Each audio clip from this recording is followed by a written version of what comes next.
Hello and welcome. I'm Blair Blackwell, and this is the Daily Market Brief. Let's catch up on what's moving in markets today.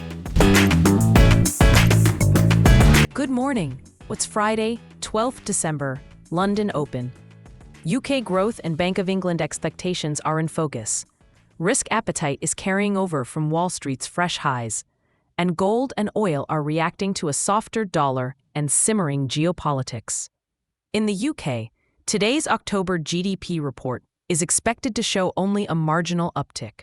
Forecasters see a rebound in manufacturing as car output recovers from recent cyber disruptions, with oil and energy helping. But services, the engine of growth, likely flat and construction softer.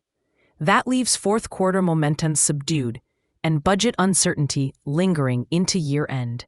Meanwhile, MPs have launched an inquiry into the Office for Budget Responsibilities Forecasting and Impartiality, and a government advisor is arguing that risk-averse regulation is holding back infrastructure and nuclear build-out. Policy debate is very much alive alongside the data. In the U.S., the dollar softened after the Federal Reserve's latest cut and Chair Powell's slightly dovish tone, even as officials kept their rate path intact and upgraded growth. This morning, there's a modest dollar rebound, and the euro has eased from a 10-week high, with rate cut expectations still cushioning the downside. The yen remains on the back foot against the dollar and euro, though bets on a more hawkish Bank of Japan limit deeper losses. And in emerging markets, the Indian rupee has weakened to a record low versus the dollar amid the absence of a U.S.-India trade deal. Across Asia, equities traded higher after Wall Street's record close, keeping the tone constructive into Europe. Gold has backed off slightly, but is still near its highest level since late October, while prices in India dipped. Oil is firmer at the margin, with traders watching two geopolitical flashpoints. Thailand dissolved parliament as tensions with Cambodia flare, and there are fresh comments about a possible escalation in Venezuela, both keeping a cautious bid under crude. Turning to markets, that mix, steady risk appetite, a gently softer dollar, and geopolitics, leans supportive for equities and cyclical currencies, but puts a cap on dollar strength. It's also a recipe for consolidation in gold near recent highs, and for a measured, headline-sensitive tone in energy. Looking ahead, it's a data-light Friday beyond Europe. At 9 a.m. GMT, the UK releases GDP and industrial production, with consensus looking for a small monthly gain. Final inflation prints arrive for Germany, France, and Spain, unlikely to shift central bank thinking.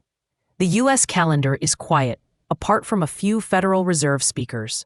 Into next week, the Bank of England decision looms, with markets pricing a high probability of a cut unless late-arriving jobs and inflation data surprise on the upside. What I'll be watching today: sterling against the dollar and the yen around the GDP release, looking for choppy two-way trade with a slight downside bias if growth underwhelms and cut expectations harden. I'll also watch the euro against the dollar to see if the pullback holds or fades, and the Aussie against the US dollar for signs the 3-week uptrend resumes as risk stays firm. Dollar-yen likely ranges, with any dollar bounce capped by Bank of Japan expectations. In emerging markets, the dollar versus the rupee remains in an uptrend, absent trade deal headlines. And in commodities, gold looks like a buy-the-dip market, while oil holds a geopolitical risk premium. In short, sentiment is constructive, but the balance between softening policy signals and twitchy geopolitics keeps markets optimistic, yet cautious. That's it for today's edition of the Daily Market Brief. Thanks for listening. I'm Blair Blackwell. This podcast is for informational purposes only and does not constitute financial advice, trading recommendations, or investment guidance.